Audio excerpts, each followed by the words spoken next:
Hello friends, എല്ലാവർക്കും നമസ്കാരം. നിങ്ങളെ ഏവരും കാത്തിരിക്കുന്ന അലീനയുടെ നാളത്തെ വിശേഷവും, നാളത്തെ എന്ന് പറഞ്ഞിട്ടുണ്ടെങ്കിൽ ഒരു തിങ്കളാഴ്ചത്തെ വിശേഷവും അതുപോലെ തന്നെ ഇനി വരാനിരിക്കുന്ന ഈ ഫുൾ ആഴ്ചത്തെ വിശേഷത്തിലേക്ക് എല്ലാ കൂട്ടുകാർക്കും സ്വാഗതം. അപ്പോൾ ചെറിയൊരു നെക്സ്റ്റ് വീക്ക് പ്രമോ ആട്ടോ ഞാൻ പറയാൻ പോകുന്നത്. അപ്പോൾ നാളെ നമുക്ക് ഏഷ്യാനെറ്റ് അവാർഡാണ്. അപ്പോൾ അതുകൊണ്ട് നമുക്ക് നാളെ കഥയില്ലായിരിക്കും, നല്ല നാളെ കഥയില്ല. അപ്പോൾ ഇത് തിങ്കളാഴ്ചയും ചൊവ്വാഴ്ചയും ബുധനാഴ്ചയും വ്യാഴാഴ്ചയൊക്കെ വരാൻ പോകുന്ന കഥയാണ്. അപ്പം ഞാൻ വിശേഷത്തിലേക്ക് തന്നെ കടക്കുകയാണ്. അങ്ങനെ നമ്മുടെ അലീനയുടെ ദേഹത്ത് മണ്ണെണ്ണയൊക്കെ ഒഴിച്ചു. നമ്മുടെ ഷാജി പാപ്പല്ല, ഷാജിയെ പോലെ തന്നെ വളരെയധികം സിനിമാറ്റിക് രീതിയിലാണ് വന്ന് രക്ഷിച്ചിരിക്കുന്നത്. അങ്ങനെ നമ്മുടെ ഷാജി വന്ന് രക്ഷിച്ചു, വീട്ടിൽ കൊണ്ടുപോയി. ഷാജിക്ക് ഒരു അമ്മയുണ്ട്, പെങ്ങളുണ്ട്, ഒരമ്മയല്ല ഒരു പെങ്ങളുണ്ട്, അമ്മയുണ്ട്. അപ്പം ഷാജി വീട്ടിലേക്ക് കൊണ്ടുപോയി. അങ്ങനെ അലീനയ്ക്ക് ഡ്രസ്സൊക്കെ കൊടുത്ത് അലീന ഡ്രസ്സൊക്കെ ചേഞ്ച് ചെയ്ത് വന്നു. എന്നിട്ട് നമ്മുടെ അലീന അവിടെ വന്നത് എന്തിനാണ് എന്ന് വിശദീകരിച്ച് പറയുകയാണ്. അപ്പോൾ അതൊക്കെ ഞാൻ നിങ്ങളോട് പറഞ്ഞായിരുന്നു കഴിഞ്ഞ ദിവസം. അപ്പോൾ അതുകൊണ്ട് ഞാൻ കൂടുതൽ വിശദീകരിച്ച് പറയുന്നില്ല. അപ്പോൾ അലീന നമ്മുടെ ശരണ്യനെ കാണാനായിട്ട് തന്നെയാണ് പോയത്. അപ്പോൾ എന്ത് വന്നാലും എനിക്ക് ശരണ്യനെ കണ്ടിട്ടേ പോകാൻ പറ്റത്തുള്ളൂ, എനിക്ക് ശരണ്യനെ കാണണം, കണ്ടേ പറ്റൂ, വേറെ ഒന്നിനുമല്ല. എനിക്ക് ആ കുഞ്ഞിനെ, ആ പെങ്കൊച്ചിനെ എനിക്ക് ജീവിതത്തിലേക്ക് തിരിച്ചു കൊണ്ടുവരണം, അതിന് ഷാജിയേട്ടൻ ഒന്ന് സഹായിക്കണം എന്ന് പറഞ്ഞപ്പോഴേക്കും ഷാജിക്ക് നിരസിക്കാനായിട്ട് കഴിഞ്ഞില്ല. അലീന എന്തുകൊണ്ടും പറയുന്നത് ശരിയാണ്, അലീന പറയുന്നതിൽ ന്യായം ഉണ്ടെന്ന് പറഞ്ഞുകൊണ്ട് നേരെ ആ കൊച്ചിന്റെ വീട്ടിലേക്ക്, ശരണ്യയുടെ വീട്ടിലേക്ക്, അതായത് നമ്മുടെ ഷാജി അവരെ പറഞ്ഞ് മനസ്സിലാക്കിയിട്ട് ശരണ്യയുടെ വീട്ടിലേക്ക് അലീനയെ കൊണ്ടുപോകുന്നുണ്ട്. അപ്പോൾ അലീനയെ കൊണ്ടുവന്നിട്ട് അവിടെ ഉണ്ടാകുന്ന കാര്യങ്ങളൊക്കെ ഞാൻ ഇന്നലെ പറഞ്ഞായിരുന്നേ. അപ്പോൾ അതാട്ടോ കൂടുതൽ വിശദീകരിക്കാത്തത്. അങ്ങനെ അലീന അങ്ങോട്ട് കൊണ്ടുചെല്ലുന്നു. അലീന അവിടെ ചെന്ന് കഴിയുമ്പോഴത്തേക്കും വല്ലാത്തൊരവസ്ഥയിലാണ് ശരണ്യ ഉള്ളത്. ആ ഇരുട്ട് മുറിയിൽ ആരെയും കാണാൻ പറ്റാത്ത രീതിയിൽ, ആ ഇരുട്ടിന്റെ മറവിൽ ഒരു വെളിച്ചം പോലും കടക്കാത്ത രീതിയിൽ ഇങ്ങനെ കണ്ണൊക്കെ പൊത്തി ചുരുണ്ട് മൂടി, ഒരു അട്ട ചുരുണ്ട് മൂടി കിടക്കുന്നത് പോലെയാണ് ആ പെങ്കൊച്ച് കിടന്നത്. അങ്ങനെ നമ്മുടെ അലീന അതിന് ആശ്വാസ വാക്കുകളൊക്കെ പകർന്നു നൽകുന്നു. മാത്രമല്ല അലീനയുടെ കണ്ണിൽ നിന്നും എന്തോ ആ കൊച്ചിന് കിട്ടുന്നുണ്ട് കേട്ടോ. അപ്പൊ അലീന വന്നിരിക്കുന്ന ആ ഒരു സമയത്ത് വേറെ ആരോടും അത് റിയാക്ട് ചെയ്യുന്നില്ലായിരുന്നു ശരണ്യ. അപ്പൊ അലീന വന്നിരിക്കുന്ന ആ ഒരു സമയത്ത് ആ കൊച്ച്, അതായത് ശരണ്യ അലീന ചോദിക്കുന്നതിനൊക്കെ മറുപടി പറഞ്ഞു തുടങ്ങുന്നുണ്ട്. അപ്പം തന്നെ അതിൻ്റെ അച്ഛനും അമ്മയ്ക്കും ഒക്കെ ഏകദേശം എന്തോ നമ്മുടെ അലീനയിൽ എന്തോ ഉണ്ട്, ആ കുട്ടിയെ മാറ്റിയെടുക്കാൻ, പഴയ ഒരു അവസ്ഥയിലേക്ക് തിരിച്ചു കൊണ്ടുവരാമെന്ന് എന്തോ അലീനയിലുണ്ട് എന്ന് മനസ്സിലാക്കിക്കൊണ്ട് അലീനയോട് അവരുടെ ആ ഒരു മാതാപിതാക്കളും വളരെ രീതിയിൽ നല്ല ബഹുമാനം കാണിച്ചു തന്നെയാണ് അവിടെ നിൽക്കുന്നത്. അങ്ങനെ അവരോട് ഉറപ്പ് കൊടുക്കുകയാണ്, നിങ്ങളുടെ മകളെ ഞാൻ തിരിച്ച് ജീവിതത്തിലേക്ക് കൊണ്ടുവരും, അത് ഉറപ്പാണ്. ഇതുപോലെ ഒത്തിരി കുട്ടികളെ ഞാൻ കണ്ടിട്ടുണ്ട്. അതുപോലെ ഈ കുട്ടികളെ മാത്രമല്ല, ഇതുപോലെ ഒത്തിരി പ്രായമുള്ളവരെയൊക്കെ, സമനില തെറ്റിപ്പോയവരെയൊക്കെ, അതും ഈ ചൊറിയും വ്രണവും ഒക്കെ ഭ്രാന്ത് പിടിച്ച് കിടന്നവരെയൊക്കെ ഞങ്ങൾ സ്നേഹനികേതനിൽ കൊണ്ടുവന്ന് മാറ്റിയെടുത്തിട്ടുണ്ട്. അപ്പം അതുകൊണ്ട് പേടിക്കൊന്നും വേണ്ട, ഞാൻ മാറ്റിയെടുക്കും എന്ന് തന്നെ നമ്മുടെ അലീന അലീന വാക്ക് കൊടുത്തിട്ടാണ് അവിടെ നിന്ന് പോകുന്നത്. അപ്പൊ ഇതിനിടയിൽ വേറെ കുറച്ച് സംഭവങ്ങൾ നടക്കുന്നുണ്ട്. നമ്മുടെ അലീനയുടെ ദേഹത്ത് പെട്രോൾ ഒഴിച്ചെന്നും അലീനയെ ഇങ്ങനെ ഉപദ്രവിക്കാൻ ശ്രമിച്ചുവെന്നും ഒക്കെ ആകെപ്പാടെ ഇങ്ങനെ മൊത്തം പാട്ടായി ആ നാട് മൊത്തം അറിഞ്ഞു. ഏതായാലും അവിടെ പോലീസിന്റെ നിരീക്ഷണമൊക്കെ ഉള്ളത് കൊണ്ട് തന്നെ പോലീസിന്റെ ചെവിയിൽ ഇത് എത്തി. അപ്പൊ പോലീസ് നേരെ എന്താണ് ചെയ്യുന്നത്, CIO SI ഒക്കെ നേരെ നമ്മുടെ ബാലചന്ദ്രന്റെ അടുത്തേക്ക് ചെല്ലുകയാണ്. കാരണം വേറൊന്നുമല്ല, അലീന അങ്ങോട്ട് പോയിട്ടുണ്ട്, അലീന എങ്ങനെയെങ്കിലും തടയണമെന്ന് പറയാൻ വേണ്ടി ബാലചന്ദ്രന്റെ അടുത്തേക്ക് ചെല്ലുക. പക്ഷെ അവിടെ ചെന്ന് കഴിയുമ്പോഴത്തേക്കും ബാലചന്ദ്രന് മനസ്സിന് ഈ പോലീസുകാരോട് മുഴുവനും ദേഷ്യവും വൈരാഗ്യവും മാത്രമേ ഉള്ളൂ. ഒന്നാമത്തെ കേസ് ഈ CIനെ ബാലചന്ദ്രന് വളരെ വ്യക്തമായിട്ടും വ്യക്തിപരമായിട്ടും അറിയുന്നൊരു മനുഷ്യരാണ്. അപ്പൊ അതും ആ ഒരു സമയത്ത് നമ്മുടെ രോഹിത്തിനെ പോലീസ് പിടിച്ചോണ്ട് പോയൊരു സമയത്തുണ്ടല്ലോ, ഈ SI വളരെ ബോറായിട്ട് തന്നെയാണ് നമ്മുടെ രോഹിത്തിനോട് പെരുമാറിയത്. ബാലചന്ദ്രന്റെ മുമ്പിൽ വെച്ച്, ഒരു അച്ഛന്റെ മുമ്പിൽ വെച്ച് മകന്റെ ചെകിട്ടത്തിനിട്ടടിച്ച് പുറത്തിനിട്ടൊക്കെ അടിച്ചിട്ട് അവിടെ നിന്ന് വലിച്ചു പിടിച്ച് പറിച്ചോണ്ട് പോകുന്ന പോലീസ് സ്റ്റേഷനിലേക്ക് കൊണ്ടുപോകുന്ന ഒരു സിറ്റുവേഷൻ. അപ്പം സാധാരണ ഒരു അറിയുന്ന പോലീസുകാരനാണെങ്കിൽ, അച്ഛനാണല്ലോ ഓപ്പോസിറ്റ് സൈഡ് നിൽക്കുന്നത്, എന്ത് തെറ്റ് ചെയ്തെങ്കിലും അച്ഛനല്ലോ ഓപ്പോസിറ്റ് സൈഡ് നിൽക്കുന്നത്. അപ്പം അച്ഛന്റെ മുമ്പിൽ വെച്ച് അടിക്കാൻ പാടില്ല, ഒന്നത് അറിയുന്ന ഒരാളും കൂടെ ആവുമ്പോൾ ആ ഒരു രീതിയിലല്ലേ കൊണ്ടുപോകത്തുള്ളൂ. പക്ഷെ അതൊന്നുമല്ല, മനസ്സിലെന്തോ വൈരാഗ്യമുള്ളതുപോലെ, ഒരു ചാൻസ് നോക്കിയിരുന്നത് പോലെ നമ്മുടെ ബാലചന്ദ്രനെ അതുകൊണ്ട് തന്നെ ഭയങ്കര ദേഷ്യത്തിൽ നിൽക്കുകയാണ്. ഈ പോലീസുകാരെ കാണുമ്പോൾ തന്നെ തരിച്ച് പെരുവിരലെന്ന് ഇങ്ങനെ കയറി വരുന്നുണ്ട് നമ്മുടെ ബാലചന്ദ്രന്.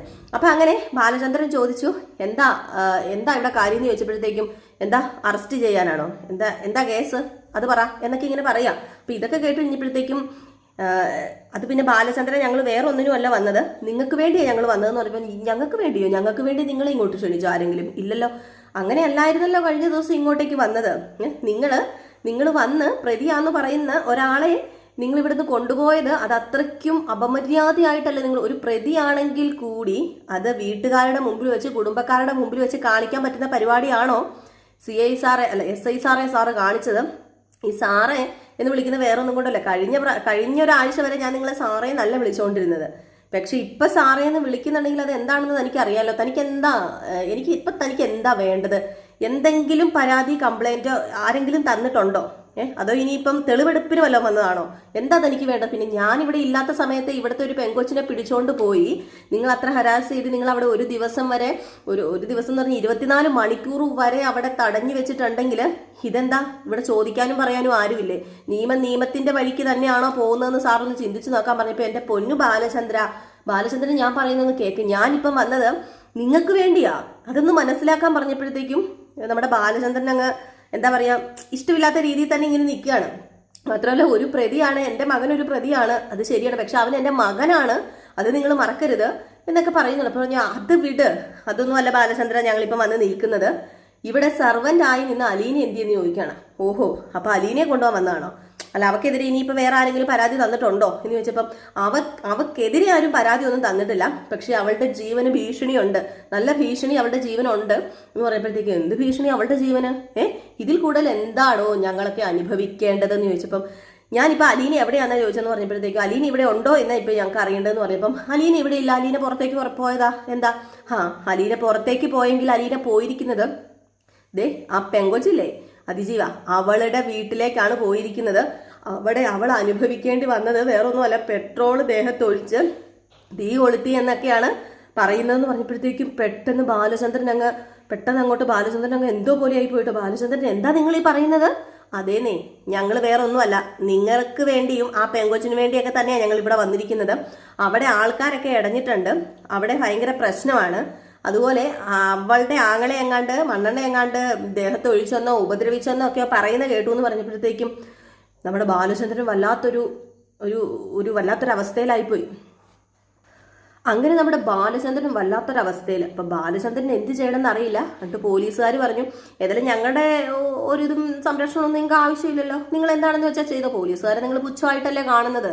പിന്നെ ബാലചന്ദ്ര, യൂണിഫോമിൽ കയറി കഴിയുമ്പോൾ ബന്ധങ്ങളോ സ്വന്തങ്ങളോ റിലേഷൻഷിപ്പോ ഉണ്ടോ അതൊന്നും ഞങ്ങൾക്കൊരു ബാധകമല്ല. കേസ് ഏത് രീതിയിൽ പോകുന്നോ, പ്രതി ആരാണോ അവർക്കെതിരെ നിൽക്കുക എന്നുള്ളതാണ് ഞങ്ങളുടെ ആ ഒരു ഇതെന്ന് പറയുന്നത്. അല്ലാതെ ഒരിക്കലും ബന്ധമുണ്ട്, റിലേഷനാണ് എന്നൊക്കെ പറഞ്ഞിട്ട് യൂണിഫോമിൽ ഞങ്ങൾക്ക് അങ്ങനെ വരേണ്ട ഒരു കാര്യമില്ല എന്ന് പറഞ്ഞിട്ട് പിന്നെ അലീന അവൾ ആരാണ് എന്താണെന്നൊക്കെ ഞങ്ങൾക്ക് അറിയാം. അതിനെക്കുറിച്ച് കൂടുതൽ ബാലചന്ദ്രൻ സാർ പറയേണ്ടത്. താൻ എന്താ ഈ പറഞ്ഞു വരുന്നത്? അവൾ ആരാന്നോർത്തിട്ടാ താൻ ഈ പറഞ്ഞു വരുന്നത് എന്ന് പറഞ്ഞപ്പോഴത്തേക്ക് ഒന്നുമില്ല ബാലേന്ദ്ര, ഞങ്ങൾ പോയേക്കുക. ഏതായാലും അലീനയുടെ കാര്യം ഇനി ബാലചന്ദ്രൻ നോക്കിക്കോളൂല്ലോ, ഇവിടെ നിന്ന് ഒരു പരാതി ഇല്ലല്ലോ, ഇപ്പം ഗാർഡിയൻ നിങ്ങളാണല്ലോ. അപ്പം അതുകൊണ്ട് ഞാൻ ചോദിച്ചതെന്ന് പറയുമ്പം നിങ്ങളുടെ ഒരു സഹായം വേണ്ട എനിക്ക്, ഞാൻ അവളെ എങ്ങനെയാന്ന് വെച്ചാൽ രക്ഷിച്ചോളാം എന്ന് പറഞ്ഞ്. കാരണം ബാലചന്ദ്രന് അവരുടെ മുമ്പിൽ അഭിമാനം കളയാനും പറ്റത്തില്ലാത്തൊരവസ്ഥ. ഏതായാലും ഈ സമയത്ത് നമ്മുടെ ബാലചന്ദ്രൻ അലീനയെ ഫോണിൽ വിളിക്കുകയാണ്. അങ്ങനെ അലീനയെ ഫോണിൽ വിളിക്കുമ്പോഴത്തേക്കും അലീനയുടെ ഫോണിൽ വിളിച്ചു കഴിയുമ്പോൾ കിട്ടുന്നില്ലെന്ന് തോന്നുന്നു, അങ്ങനെ എങ്ങാണ്ടാന്ന് തോന്നുന്നു. നമ്മുടെ ഈ നോവൽ ബേസിലാട്ടോ നമ്മൾ കഥ പറയുന്നപ്പം ചിലപ്പം ആ ഒരു രീതിയിലല്ലായിരിക്കും പോകുന്നത്. ഫോണിൽ വിളിക്കുമ്പോഴത്തേക്ക് ഈ ഫോണൊക്കെ നനഞ്ഞു പോവുകയോ ഈ മണ്ണെണ്ണ വീണ് ഫോണൊക്കെ എന്തോ ഇത് പ്രോബ്ലം ആവുകയൊക്കെ ചെയ്തിട്ടുണ്ട്. ഏതായാലും ഈ ഒരു സമയത്ത് വല്ലാത്ത ടെൻഷനിൽ തന്നെയാണ് ബാലചന്ദ്രൻ ഉള്ളത്. അങ്ങനെ നമ്മുടെ അലീന അവിടെ നിന്ന് എല്ലാവരോടും യാത്രയൊക്കെ പറഞ്ഞ് വീട്ടിലേക്ക് തിരിച്ചെത്തുന്നുണ്ട്. നമ്മുടെ ഷാജി തന്നെയാണ് കൊണ്ടുവിടുന്നത്. ഷാജി കൊണ്ടുവിടുന്ന ആ ഒരു സമയത്ത് പറയുന്നുണ്ട് അലീനെ ഇങ്ങനെ നോക്കാതെയും കാണാതെയും എടുത്തു ചാടി ഒന്നിനും ഇറങ്ങി പുറപ്പെടരുത്. കാരണം വേറൊന്നുമല്ല, നമ്മുടെ ജീവന് അപായമുള്ള ഒന്നും നമ്മൾ സ്വീകരിക്കില്ലെന്ന് പറഞ്ഞപ്പോൾ ഒരിക്കലും ഞാൻ ഇതൊന്നും പ്രതീക്ഷിച്ചില്ല ഷാജിയേട്ടാ, ഒരിക്കലും ഞാൻ ഇതൊന്നും പ്രതീക്ഷിച്ചിട്ടല്ല വന്നത്. എനിക്ക് ആ പെങ്കൊച്ചിനെ കാണണം, അവളോടൊന്ന് സംസാരിക്കണം, അവളുടെ പ്രശ്നങ്ങൾ കേൾക്കണം, അവളെ ജീവിതത്തിലേക്ക് തിരിച്ചു കൊണ്ടുവരണമെന്ന് മാത്രമേ എനിക്ക് ഉണ്ടായിരുന്നുള്ളൂ എന്ന് പറഞ്ഞപ്പം അലീന പേടിക്കേണ്ട, അലീനയുടെ കൂടെ ഞാനും എൻ്റെ പെങ്ങളും ഒക്കെ ഉണ്ട്, എനിക്ക് എപ്പോൾ വേണമെങ്കിലും ഇങ്ങോട്ടേക്ക് വരാം, വേണമെങ്കിൽ ഞാൻ അവളെ കാണിക്കാനുള്ള സൗകര്യങ്ങളൊക്കെ ഉണ്ടാക്കി തരാം. പിന്നെ ഒരിക്കലും അലീന അതിന് കൂട്ടു നിൽക്കരുത്, ഒരിക്കലും പ്രതികളെ സംരക്ഷിക്കാൻ അലീന കൂട്ടു നിൽക്കരുത്. പണവും കാര്യങ്ങളും ഒക്കെ തന്ന് ചിലപ്പം അലീനയെ അവർ വശത്താക്കാൻ ശ്രമിച്ചെങ്കിൽ എന്ന് പറഞ്ഞപ്പോഴത്തേക്കും ഇല്ല, ഒരിക്കലും ഷാജിയേട്ടൻ പറഞ്ഞില്ല എങ്കിലും ഞാൻ ഒരിക്കലും അതിന് കൂട്ടു നിൽക്കത്തില്ല. തെറ്റുകാരാരാണോ അവര് ശിക്ഷിക്കപ്പെടണമെന്ന് തന്നെയാണ് ഞാൻ പറയുന്നത്. അല്ലാതെ എനിക്ക് വേറൊന്നും പറയാനില്ല. അല്ലാതെ ഞാൻ അവരെനിക്ക് ഉണ്ട ചോറിന് നന്ദി കാണിക്കുവോ അങ്ങനെയൊന്നുമല്ല. അത് ഞാൻ ആരുടെ മുമ്പിലാണേലും നേരിട്ട് ഞാൻ നിന്ന് പറയും. പ്രതികളെ ശിക്ഷിക്കപ്പെടണം, ഒരു പെണ്ണിനും ഇത് സംഭവിക്കാൻ പാടില്ല എന്നൊക്കെ പറയാണ്. ഈ ഒരു സമയത്ത് നമ്മുടെ അലീന വീട്ടിൽ ചെന്നു കഴിഞ്ഞപ്പോഴത്തേക്കും ബാലചന്ദ്രൻ, എന്താ അലീന നീ, എന്ത് പണിയാ അലീന നീ കാണിച്ചത്, നീ എന്തിനാ അങ്ങോട്ടേക്ക് പോയത്, നിന്നോട് ഞാൻ പറഞ്ഞതല്ലേ വേണ്ട വേണ്ട വേണ്ടാന്ന്, പിന്നെ നീ എന്തിനാ അങ്ങോട്ടേക്ക് പോയത്, ഇപ്പൊ നീ ഒന്ന് ഓർത്ത് നോക്കി, ഒരാളെ രക്ഷിക്കാനുള്ളത് കൊണ്ട് നീ രക്ഷപ്പെട്ടു, ഇല്ലാത്ത പക്ഷം നീ വല്ല തീയും അവർ കൊളുത്തി എന്തെങ്കിലും സംഭവിച്ചായിരുന്നെങ്കിൽ എന്ത് ചെയ്തേനേന്ന് പറഞ്ഞപ്പം ഈ ജീവന് വേണ്ടി ആരെങ്കിലും കാത്തിരിപ്പുണ്ടോ അച്ഛ, ഈ ജീവന് വേണ്ടി ആരാ കാത്തിരിക്കുന്നത്? സത്യം പറഞ്ഞാല് അച്ഛൻ പറഞ്ഞതുപോലെ ഈ കുടുംബത്തിൽ കയറി വന്നപ്പം ഈ കുടുംബത്തിലെ സമാധാനം നഷ്ടപ്പെടുത്തിയവളല്ലേ ഞാൻ, എല്ലാവരുടെയും കണ്ണിൽ ഈ കുടുംബത്തിന്റെ സമാധാനം നഷ്ടപ്പെടുത്തിയവളല്ലേ ഞാൻ. അതുപോലെ തന്നെ ഞാനില്ലാതെ ആയാൽ ആർക്കാ നഷ്ടം? ആർക്കും ഒരു നഷ്ടവുമില്ല, ചിലപ്പോൾ ലാഭം മാത്രമേ ഉണ്ടാകത്തുള്ളൂ. ജനിപ്പിച്ച തള്ളയ്ക്ക് പോലും ഞാനില്ലാതെ വന്നാൽ ലാഭം മാത്രമേ ഉണ്ടാകത്തുള്ളൂ എന്ന് പറഞ്ഞപ്പോഴത്തേക്കും നമ്മുടെ അലീനയെ ചേർത്ത് പിടിച്ചിട്ട് ബാലചന്ദ്രൻ പറയുന്നുണ്ട്, ഒരിക്കലും മോളെ, നിന്റെ പെറ്റമ്മ നിന്നെ ഉപേക്ഷിച്ചാലും ഒരിക്കലും ഈ അച്ഛൻ നിന്നെ ഉപേക്ഷിക്കത്തില്ല. നീ പോയി കഴിഞ്ഞിട്ടുണ്ടെങ്കിൽ എൻ്റെ കാലോ കയ്യോ ചെവിയോ ഒക്കെയോ മുറിഞ്ഞു പോകുന്ന ഒരു അവസ്ഥയായിരിക്കും എനിക്ക്. ഒരിക്കലും ഞാൻ നിന്നെ ഉപേക്ഷിക്കില്ല, എനിക്ക് നീ അത്ര പ്രിയപ്പെട്ടവളാണ്. ഞാൻ പറഞ്ഞല്ലോ, എനിക്ക് ഒരു കാലില്ലാതെ വന്നാൽ കൈയില്ലാതെ വന്നാൽ എനിക്കുള്ള കുറവുണ്ടല്ലോ, അതുപോലെ തന്നെയാണ് നീ എൻ്റെ ജീവിതത്തിൽ ഇല്ലെങ്കിൽ നീ വേണം. എനിക്ക് പിടിച്ച് പടിയായി പിടിച്ച് കയറി ജയിക്കണമെങ്കിൽ നീ എൻ്റെ കൂടെ നിന്നേ പറ്റൂ. പിന്നെ രോഹിത്തിനെ സപ്പോർട്ട് ചെയ്യണമെന്നോ അല്ലെങ്കിൽ പിന്നെ ആരെയും രക്ഷിക്കണമെന്നൊന്നും ഞാൻ പറയുന്നില്ല, നീ നിന്റെ നിലപാടിൽ തുടരുക. പക്ഷെ ഒരു അച്ഛനാണ് ഞാൻ എന്ന് നീ മറക്കരുത്, രോഹിത്തിന്റെ അച്ഛനാണ് ഞാൻ എന്ന് നീ മറക്കരുത് എന്ന് നമ്മുടെ അലീനയോട് പറയുന്നുണ്ടേ. ഏതായാലും ഇതേ ഒരു സമയം പിന്നെ കാണിക്കുന്ന സീൻ എന്ന് പറഞ്ഞു കഴിഞ്ഞിട്ടുണ്ടെങ്കിൽ ഇനിയിപ്പം നമ്മൾ അടുത്ത ആഴ്ചയൊക്കെ കാണാം. അതായത് അടുത്ത ഈ പറഞ്ഞ കഥയും ഒരു 2-3 ദിവസമുള്ള കഥയാണ് കേട്ടോ ഞാൻ ഈ പറഞ്ഞിരിക്കുന്നത്. അപ്പൊ ഇനിയിപ്പം നമ്മുടെ വൈജയ്ക്ക് എങ്ങനെയെങ്കിലും ഹോസ്പിറ്റലിൽ നിന്ന് വെളിയിൽ വരണം. വൈജ ഇനി ആ ഒരു തത്രപ്പാടിലാണ്.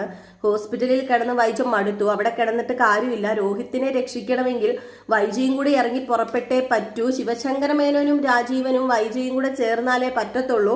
ബാലചന്ദ്ര മേനോൻ ഒരിക്കലും രോഹിത്തിനെ രക്ഷിക്കാൻ ഇറങ്ങി പുറപ്പെടില്ല.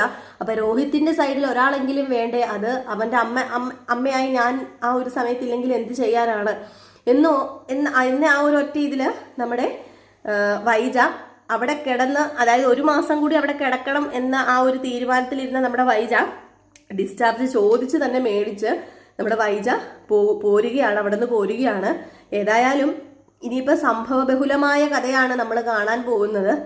രോഹിത്തിനെ രക്ഷിക്കാൻ വേണ്ടി അലീന തുനിഞ്ഞിറങ്ങുന്നതും രോഹിത്ത് നിരപരാധിയാണെന്ന് വിളിച്ചു പറയുന്നതും, അത് പോലീസുകാരുടെ മുമ്പിൽ രോഹിത്ത് തെളിയിക്കാൻ ശ്രമിക്കുമ്പോൾ പോലീസുകാർ രോഹിത്തിനെ ഒന്നുകൂടി, അതായത് 2ാം പ്രതിയാണല്ലോ, അത് വാസ്തവമല്ല എന്ന് പോലീസുകാർ തന്നെ വരുത്തി തീർക്കുന്നതും, ഒടുവിൽ ഓർമ്മ തിരിച്ചു കിട്ടിയ നമ്മുടെ ശരണ്യ സത്യങ്ങളെല്ലാം വിളിച്ചു പറയാൻ പോകുന്നതുമൊക്കെയായ സംഭവ ബഹുലമായ കഥയാണ് നമ്മൾ ഇനി കാണാൻ പോകുന്നത് കേട്ടോ. അപ്പൊ എല്ലാവരും കാത്തിരിക്കുക, അടിപൊളി വിശേഷങ്ങളാണ് വരാനിരിക്കുന്നത്. അപ്പം നമ്മൾ നടക്കാൻ പോകുന്ന സംഭവങ്ങൾ മാത്രമാണ് കേട്ടോ നമ്മളിപ്പോൾ കൊണ്ടുവന്ന് നമ്മൾ പറയുന്നത്. ഏറെക്കുറെ ഡെയിലി കാണുന്നവർക്ക് അറിയാതിരിക്കാം. പിന്നെ പ്രമോ പറയുമ്പം നാളെ നടക്കാൻ പോകുന്ന സാഹചര്യങ്ങൾ ചിലപ്പോൾ അങ്ങോട്ടും ഇങ്ങോട്ടും ഒക്കെ ചെറിയ സീനൊക്കെ മാറിപ്പോകുന്നതല്ലാതെ നമ്മൾ വേറൊരു രീതിയിൽ കഥ കൊണ്ടുവന്നിട്ടില്ല. പിന്നെ നോവലിൽ നിന്ന് കിട്ടുന്നതുമൊക്കെയാണ് നമ്മൾ കൊണ്ടുവന്ന് കഥ പറയുന്നത്. അപ്പം സ്ഥിരം കാണുന്നവർക്ക് അറിയാം, കാരണം നമ്മൾ ഈ മണ്ണെണ്ണ ഒഴിച്ച് കത്തിക്കുന്ന കാര്യമൊക്കെ ഒരാഴ്ച മുമ്പൊക്കെ പറഞ്ഞായിരുന്നു. അപ്പം സ്ഥിരം കാണുന്നവർക്കൊക്കെ അറിയാതിരിക്കാം. അപ്പം എല്ലാവരും കാത്തിരിക്കാം കേട്ടോ, അടിപൊളി വിശേഷം തന്നെയാണ് വരുന്നത്. പിന്നെ നമ്മുടെ ചെമ്പനീർ പൂവിൻ്റെ ഇനി വരാനിരിക്കുന്ന എപ്പിസോഡുകൾ, അതായത് ഒരു 1 വീക്കിലെ നമ്മുടെ നെക്സ്റ്റ് വീക്ക് പ്രമോ 1 വീക്കിലെ ഫുൾ വിശേഷവും നമ്മൾ കൊണ്ടുവരുന്നുണ്ട്. അപ്പം ജിൽ ചുന്നുവിനകത്ത് നമ്മൾ ഇന്ന് വൈകിട്ട് തന്നെ ഇടുന്നതായിരിക്കും കേട്ടോ. അപ്പോൾ ഇതിട്ടതിൻ്റെ പുറകെ ഒരു 9 മണിയോടൊക്കെ കൂടി നമ്മൾ പോസ്റ്റ് ചെയ്യുന്നതായിരിക്കും. അപ്പോൾ എല്ലാവരും കാത്തിരിക്കുക. എല്ലാവർക്കും വീണ്ടും നല്ലൊരു ശുഭരാത്രി നേർന്നുകൊണ്ട് നിർത്തുന്നു. നെക്സ്റ്റ് വീഡിയോ ആയിട്ട് കാണാം. Tata, bye bye. ലൈക്ക് അടിക്കാൻ മറക്കരുതേ.